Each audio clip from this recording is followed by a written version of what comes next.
네, 여러분 안녕하십니까. 코로나19 3차 유행의 한복판에서 맞는 설 연휴 첫날입니다. 이 시간 서울 요금소의 차량 흐름부터 보시면 상하행선 모두 막힘이 없습니다. 오늘 하루 이동량은 코로나 초기였던 작년 설이나 한창이던 작년 추석에 비해서 10% 이상 줄었습니다. 하지만 수도권의 확진자가 다시 늘면서 신규 확진자는 보름 만에 500명대로 증가했습니다. 정부는 거듭해서 이동 자제를 당부했습니다. 먼저 양수현 기자가 보도합니다. 서울 용산구의 한 외국인 교회. 지난 1일 이 교회에 다니던 40대 교인이 확진된 뒤 함께 모임을 가진 지인들이 감염되며 오늘까지 모두 47명이 양성 판정을 받았습니다. 경기도 안산에선 지난 6일 확진된 제조업체 직원이 이슬람 성원을 다녀갔다 감염이 확산돼 확진자가 19명으로 늘었습니다. 오늘 코로나19 신규 확진자는 504명. 이번 주 들어 증가세를 보이며 앞자리 수가 계속 바뀌더니 IM 선교회발 집단 감염이 발생한 지난달 27일 이후 보름 만에 다시 500명대로 올라섰습니다. 특히 우려되는 건 확진자의 82%가 수도권에서 나왔을 정도로 수도권이 감염 확산을 주도하고 있다는 점입니다. 국내 발생 확진자 수의 75%가 수도권에서 발생하였습니다. 수도권의 감염 재생산 지수는 1을 넘은 것으로 나타나고 있습니다. 문제는 이번 설 연휴입니다. 전국적인 이동이 수도권의 확산세를 비수도권으로 퍼지게 하는 통로가 될 가능성이 있기 때문입니다. 이번 연휴에도 지난해보단 19% 정도 줄었지만 모두 378만 대의 차량이 전국 고속도로로 이동할 것으로 예상되고 있습니다. 잠시 정체됐던 3차 유행이 다시 확산되는 걸 막기 위해선 이동 자제 등 거리 두기를 얼마나 잘 지키느냐가 관건입니다. 설 연휴 이후에 확실한 유행 감소 상황을 만들고 일상을 좀 더 안전하게 회복할 시간이 현재 우리들의 손에 있는 상황입니다. 오는 토요일에 방역당국의 거리 두기 조정이 예정돼 있어 설 연휴 기간 확산세가 변수가 될 전망입니다. 방역당국은 모두가 아쉽고 어렵고 불편한 설 연휴지만 거리 두기에 동참해달라고 당부했습니다. MBC 뉴스 양소연입니다. 감소세를 보이던 3차 유행의 복병으로 등장한 이 경기도 부천의 영생교 집단 감염. 관련 확진자는 이제 100명을 넘었습니다. 당국이 일단 영생교의 경기 지역 신도를 상대로 전수조사를 벌이고 있는데요. 일부는 연락이 되지 않고 있습니다. 서혜연 기자가 보도합니다. 영생교 승리재단 관련 확진자 수는 공식 집계 이틀 만에 100명을 넘어섰습니다. 집단 감염이 발견된 첫날인 지난 9일 53명이 확인된 이후 교회와 보습학원 관련 확진자들이 추가되면서 오늘 0시 기준 101명을 기록했습니다. 또다시 종교 관련 시설에서 대규모 확산이 우려되는 상황. 경기도는 영생교 승리재단 신도 명단을 확보하고 전수 검사에 나섰습니다.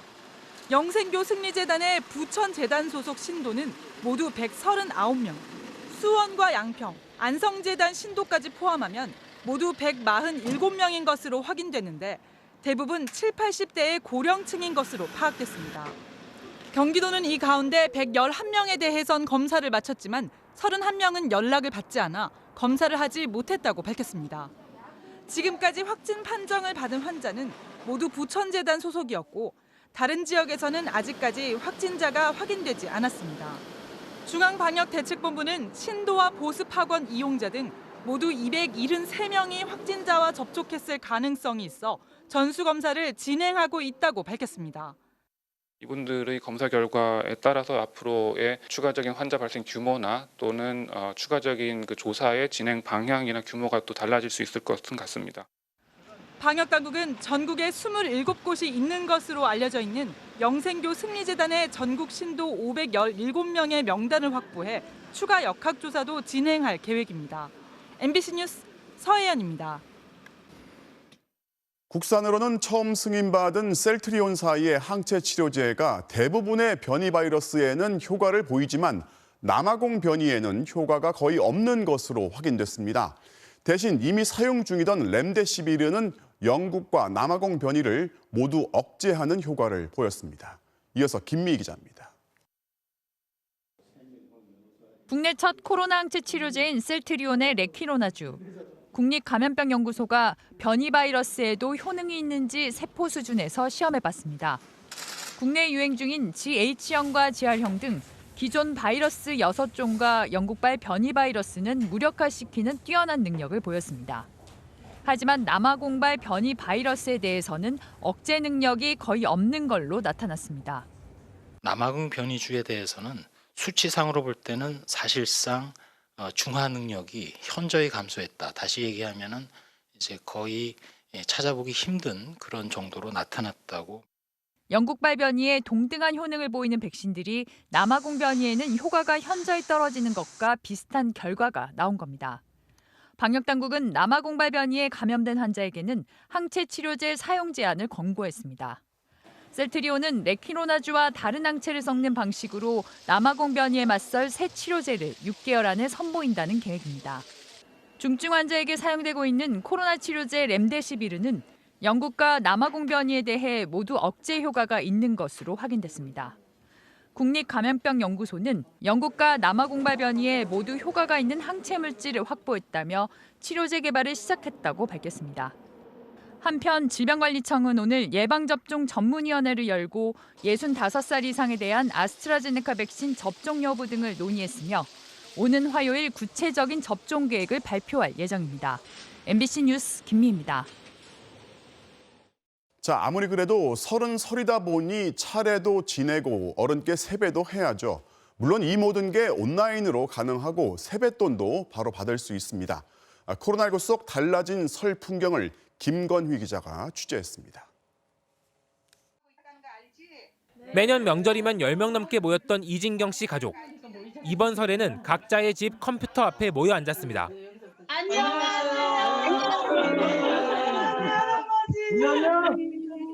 잘 지내셨어요? 화면상이지만 오랜만에 보고 싶은 얼굴을 보니 웃음이 끊이지 않습니다. 설날 빠질 수 없는 세배도 합니다. 그러면은 우리 일단 새해 복 할까요? 아버님, 어머니, 할머니, 할아버지 새해 복 많이 받으세요.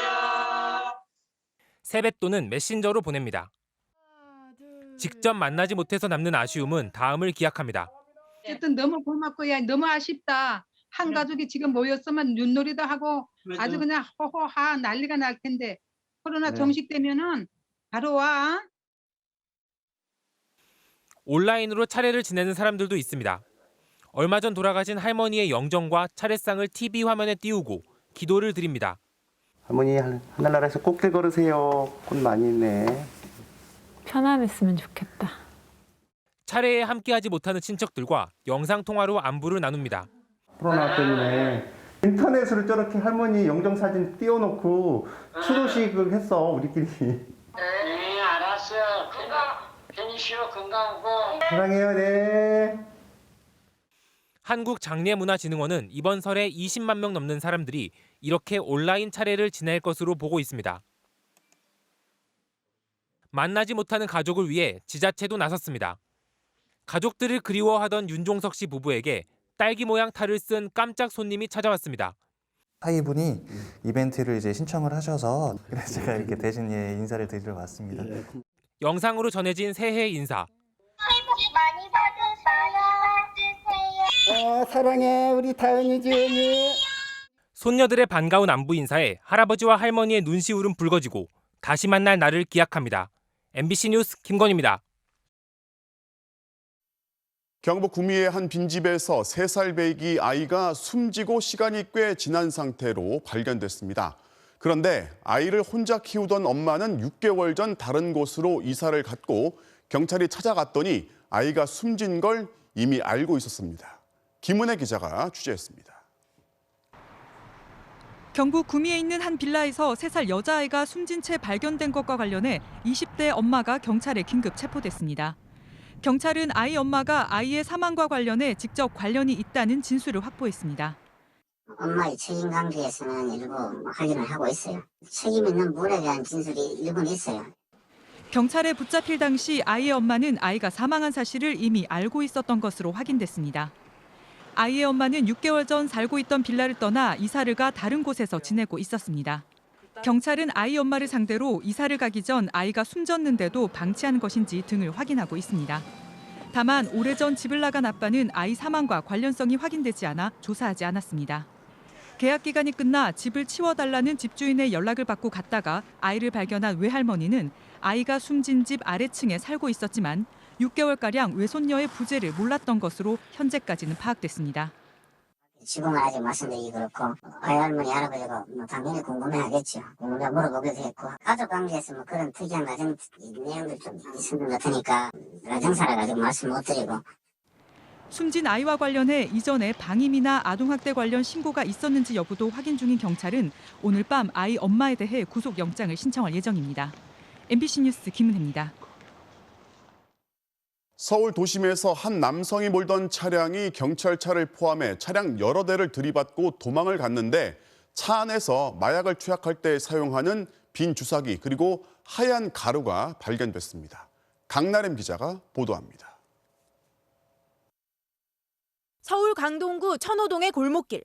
검은색 제네시스 차량이 달려오다 정면에 주차된 차를 들이받더니 운전석에서 흰색 옷을 입은 남성이 다급하게 뛰쳐나와 도망갑니다. 이 남성은 지난 9일 밤 10시 10분쯤 강동구 천호동 로데오 거리에서 경찰차와 택시 등 차량 4대를 들이받았습니다. 처음엔 신호위반으로 경찰에 쫓기자 달아나다 택시를 들이받았고 자신의 차량 앞을 막아선 경찰차까지 들이받은 뒤 골목길로 들어와 차를 버리고 달아난 겁니다. 택시를 들이받고 경찰차가 앞을 가로막으니까 경찰차를 들이받고 골목길에 차 한 대를 받고 차량 안에선 마약 투약 용도로 의심되는 빈 주사기와 흰색 가루 약물, 여러 대의 휴대전화가 발견됐습니다. 남성이 버리고 간 차량 조수석엔 20대 여성도 타고 있었습니다. 동승자인 이 여성은 텔레그램을 통해 남성을 만났다고 진술한 것으로 전해졌습니다. 동승자는 한 20살의 한 여성 자고 일어났다고 주장하면서 정신을 잘 못 차리더라고요. 경찰은 국립과학수사연구원에 차량에서 발견된 약물의 성분 검사를 의뢰하고 운전자에 대해 체포영장을 발부받아 추적에 나섰습니다. MBC 뉴스 강나림입니다. MBC가 설 민심을 알아보기 위해 실시한 4월 재보궐선거 여론조사. 어제 서울에 이어서 오늘은 부산의 민심을 알아보겠습니다. 여야가 1대1로 맞붙을 경우 국민의힘 박형준 후보가 김영춘 전 장관 등 민주당 후보들을 10%포인트 이상 앞서는 것으로 조사됐습니다. 먼저 김재경 기자가 전해드리겠습니다.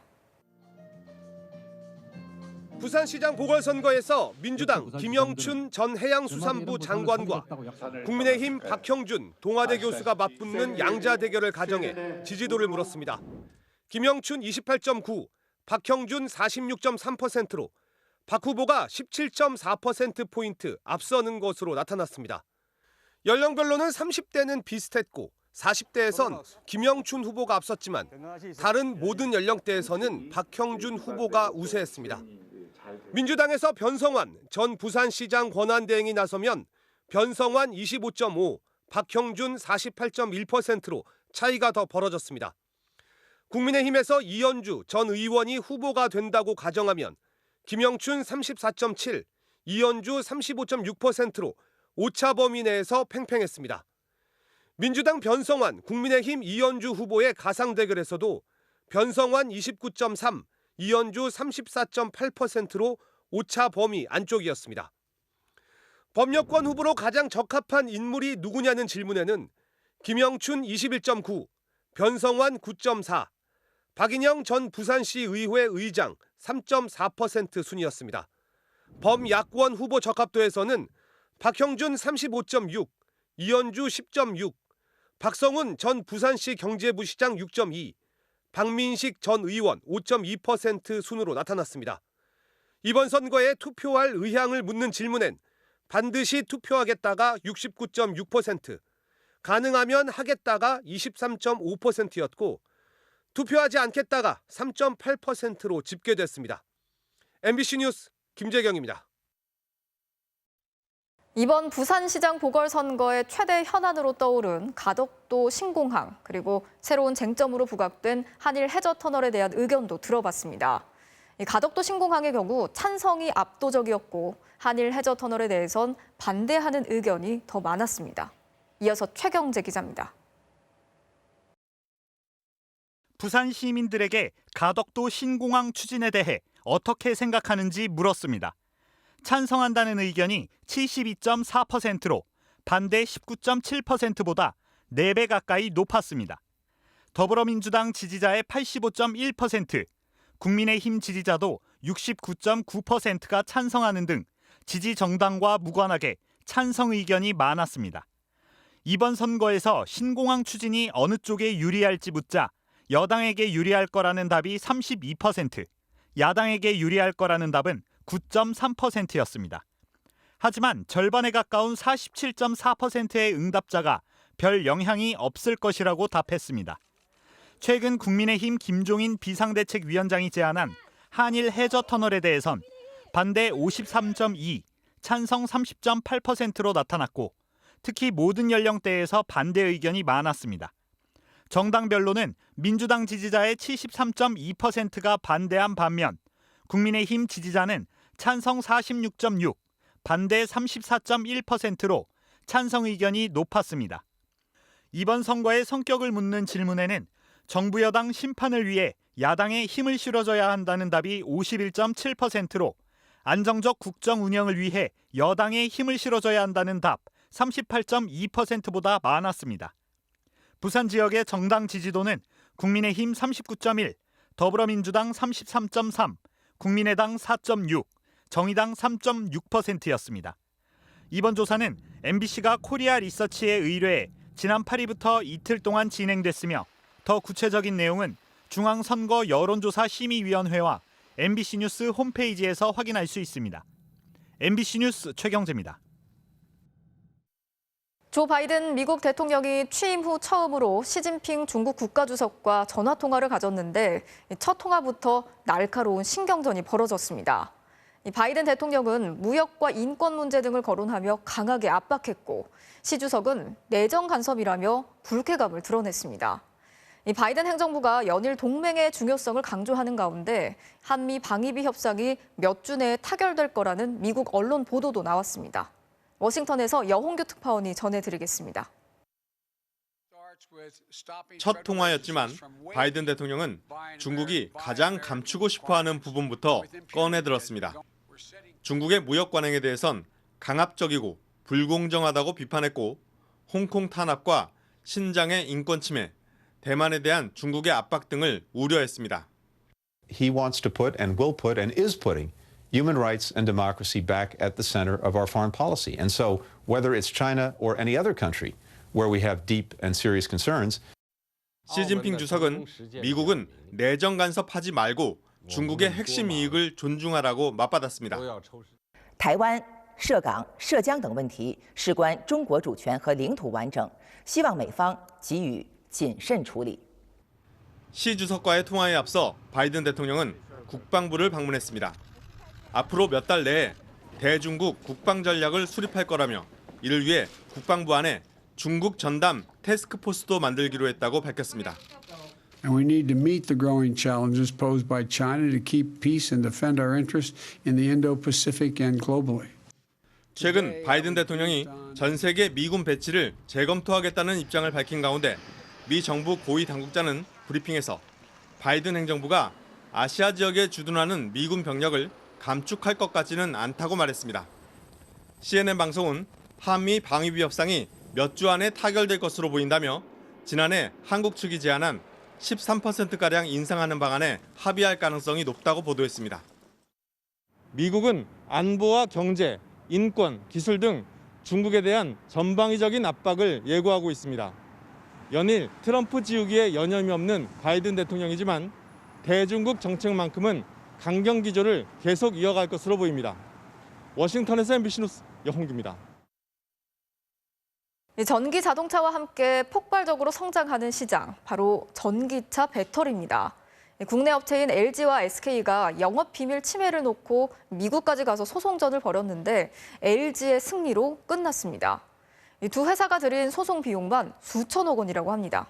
이준희 기자가 취재했습니다. 2019년 4월 LG화학이 SK이노베이션을 미국 국제무역위원회 ITC에 제소했습니다.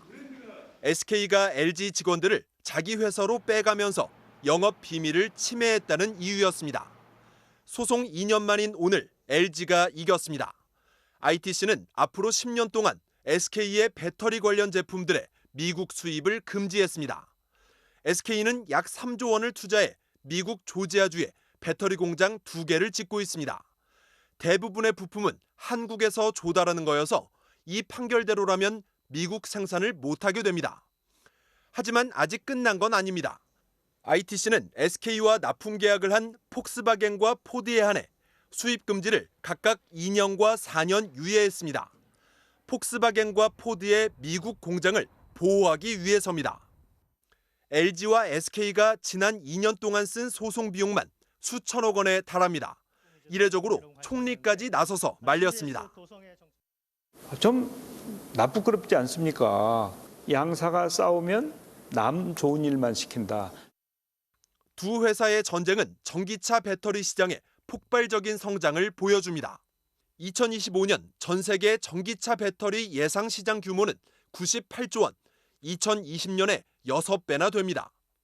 전기차 원가에서 거의 30%에서 40%를 배터리가 차지를 하게 됩니다. 내연기관을 대체하고 있기 때문에 두 회사가 합의할 가능성도 남아 있습니다. 하지만 합의금 액수가 문제입니다. SK이노베이션의 일관된 원칙의 하나는 원만한 합의를 통한 조기 종료였었습니다. 저희는 기본적으로 전적으로 경쟁사의 태도에 달려 있다고 생각을 하고 있습니다. 국내 업체 3곳의 세계 시장 점유율은 34.3%. 하지만 중국 정부의 보조금을 등에 업은 중국 업체들의 추격이 거셉니다. MBC 뉴스 이준입니다. 설 연휴를 맞았지만 건설용 중장비를 다루는 노동자들은 고질적인 임금 체불 때문에 고통받고 있습니다. 전남 지역의 경우 심지어 정부 지자체가 발주한 사업에 참여해도 4건 중에 1건은 임금을 제대로 못 받고 있다고 합니다. 조희원 기자가 취재했습니다. 체육관을 짓는 전남 여수의 한 공사장입니다. 크레인 기사인 서재인 씨는 지난해 이곳에서 5달을 일했는데 급여는 한 달치만 받았습니다. 못 받은 금액은 4,600만 원. 장비를 임대하느라 쓴 비용을 빼면 무임금으로 일한 셈입니다. 많이 힘들어요. 맨날 이자 내기도 버겁고 맨날 마이너스에 마이너스 통장에 뭐 그것도 대출까지 해서 쓰다 보니까 많이 힘들죠. 전남 광양시가 관광 사업을 위해 인근 섬에 다리를 놓는 공사 현장입니다. 크레인 기사 이순근 씨도 6개월을 일했지만 공사 대금 4,100만 원을 2년 동안 받지 못했습니다. 광양시에서 발주를 하기 때문에 우리가 뭐 돈 떼 일 없다 생각하고 들어가는 거죠. 근데 이렇게 될 줄은 저도 생각도 못했죠. 지자체나 대기업이 발주한 공사라도 여러 단계 하청을 거치면서 임금을 떼이는 경우가 속출하는 겁니다. 크레인 작업에 참여한 노동자들이 임금을 못 받은 사례는 전남 동부 지역에서만 116건. 그런데 이 가운데 27%는 심지어 지자체나 공공기관에서 추진한 공사였습니다. 임금 체불을 막을 제도가 없는 건 아닙니다. 국토부는 2013년 지급 보증 제도를 도입해 건설업체가 부도가 나더라도 임금을 받을 수 있게 했는데 이 지역에선 한 번도 적용된 적이 없습니다. 건설업체들은 가입을 피하고 관리 감독할 지자체는 관심이 없기 때문입니다. 민간 업체에서 하는 그 민간인들끼리 계약하는 거에 대한 보증보험을 저희가 여기 시에서 모든 민간 시설을 저희가 그걸 해야 된다는 사항은 없고.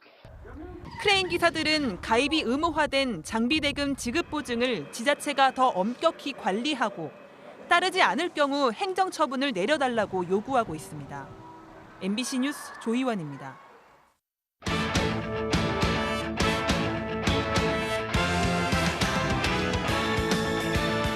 목요일 밤 스포츠 뉴스입니다. 이재영, 이다영 쌍둥이 자매의 학교 폭력 파문 등 최근 잇따른 악재에 흥국생명이 흔들리고 있습니다. 두 선수가 결장한 가운데 오늘 도로공사의 무기력한 경기 끝에 패하면서 3연패에 빠졌습니다. 박주린 기자입니다. 어제 SNS를 통해 학교 폭력 파문에 대한 사과문을 올린 이재영, 이다영 자매는 오늘 도로공사 원정에 동행하지 않았습니다. 김연경을 비롯한 다른 선수들의 표정은 무거웠고 박미희 감독은 경기에 앞서 팬들에게 사과했습니다. 불미스러운 일이 일어나게 돼서 팬 여러분들과 많은 분들께 진심으로 사과드립니다. 코트장 안에서만큼은 또 최선을 다하는 모습을 보여주자고 이야기 전달하고 있습니다. 최근 잇따른 악재는 최악의 경기력으로 이어졌습니다. 손발이 맞지 않으면서 초반부터 크게 흔들렸고 주포 김연경도 6득점에 그쳤습니다. 박미희 감독은 선수들을 다독였지만 효과는 없었습니다. 점수 신경 쓰지 말고 그냥 한다고 생각하고 즐겁게 해 그냥. 결국 김연경마저 2세트 중반 벤치로 불러들인 흥국생명은 도로공사에 올 시즌 최단 시간인 1시간 16분 만에 3대0 완패를 당하며 3연패에 빠졌습니다. 선수들은 경기가 끝나자마자 서둘러 경기장을 빠져나갔습니다. 도로공사는 3위를 굳게 지키며 플레이오프 진출 가능성을 높였고 흥국생명은 어수선한 분위기 속에 선두 수성도 장담할 수 없게 됐습니다. 남자부에선 28경기 연속 서브 에이스 신기록을 세운 러셀의 활약 속에 한국전력이 선두 대한항공을 3대1로 꺾고 2연승을 달렸습니다. MBC 뉴스 박주린입니다.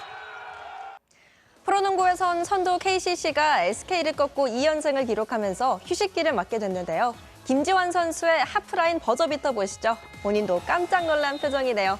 목요일 밤 스포츠 뉴스였습니다.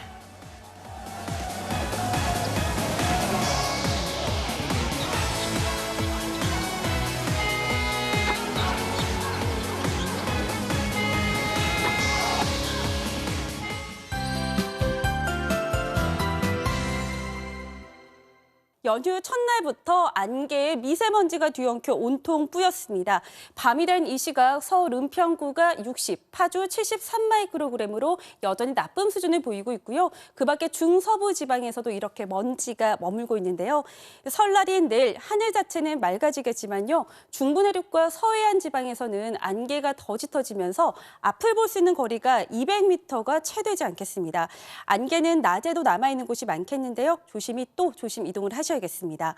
토요일에도 먼지를 청소시켜줄 만한 바람도 또 비 소식이 없어서요. 공기가 더 탁해지겠고요. 기온은 13도까지 올라서 초봄처럼 따뜻하겠습니다. 미세먼지는 연휴 마지막 날까지 계속됩니다. 오후부터는 먹구름이 드리워지면서 남해안과 제주도에 비가 내리겠습니다.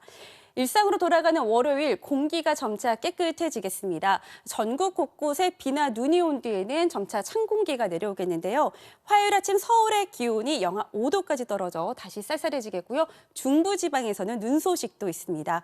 설 연휴 풍성하고 온기 가득히 보내시기 바랍니다. 날씨였습니다. 설 명절인데 가족들과 함께 할 수 없어서 많이들 아쉬우시죠? 그래도 다음을 기대하면서 만남보다 마음으로 정을 나누는 따뜻한 명절 보내셨으면 좋겠습니다. 오늘도 함께 해주신 여러분 고맙습니다.